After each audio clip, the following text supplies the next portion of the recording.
మూడు కారణాలు ఉంటాయి. ఒకటి ఏంటంటే ఫస్ట్ ఫార్మోస్ట్ అందరికీ వర్తించేది ఏంటంటే మనం తీసుకునే ఆహార అలవాట్లలో వచ్చే మార్పులు బట్టి మన కాలేయం మీద ఏదైనా ఎఫెక్ట్ పడ్డప్పుడు వచ్చే సమస్యలతో మనకు బాధపడుతుంటాం. అదొక విధమైన కాలేయ సమస్యలకి దారి చేస్తూ ఉంటుంది. రెండోది ఏంటంటే మనం తీసుకునే ఆహారాలతో పాటు మనం తీసుకున్న మెడిసిన్స్ కూడా కొన్నిసార్లు మనకు లివర్ పైన ఎఫెక్ట్ చూపిస్తాయి.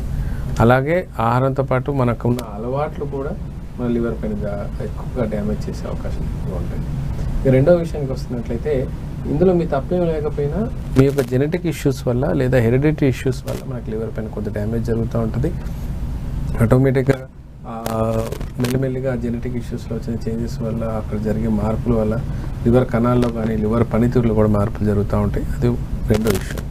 మూడో విషయం ఏంటంటే డిసీజ్ కంటేజియస్ అనమాట. అంటే బ్యాక్టీరియల్ ఇన్ఫెక్షన్స్ కానీ లేకపోతే వైరల్ ఇన్ఫెక్షన్స్ వల్ల కానీ లేకపోతే పారాసైటిక్ ఇన్ఫెక్షన్స్ వల్ల కూడా లివర్లో వచ్చే డ్యామేజెస్ మనకు కనబడుతూ ఉంటాయి. ఈ డ్యామేజెస్ వల్ల కూడా మనకి హెపటైటిస్ వచ్చే అవకాశాలు ఎక్కువ ఉంటాయి. అంటే మొత్తం మీద నేను చెప్పాలనుకుంది ఏంటంటే హెపటైటిస్ లేదా లివర్ సమస్య ఏమంటున్నాం అంటే కాలేయం ఎప్పుడైతే వాపు జరుగుతుందో లేదా కాలేయ కణాల వాపు ఎక్కువగా ఉంటుందో దాన్ని మనం హెపటైటిస్ అంటూ ఉంటాం. ఆ హెపటైటిస్ నేను చెప్పిన పైన కారణాల వల్ల దేనివల్లైనా రావచ్చు. అది వచ్చినప్పుడు చాలా ఇబ్బందికరమైన పరిస్థితులు వస్తాయి.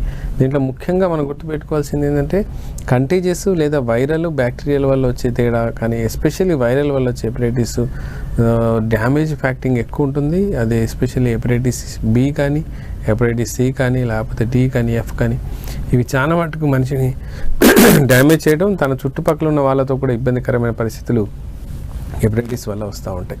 అలా కాకుండా ఆహార అలవాట్లయితే ఇది స్వయంకృత అపరాధం. మనం జాగ్రత్తగా చూసుకున్నట్లయితే లేదా మనం పరిమైన పరిస్థితులు మెయింటైన్ చేయలేదు ఆహార అలవాట్లలో అన్నప్పుడు ఆటోమేటిక్గా డ్యామేజ్ అయితే ఖచ్చితంగా జరుగుతూ ఉంటుందండి.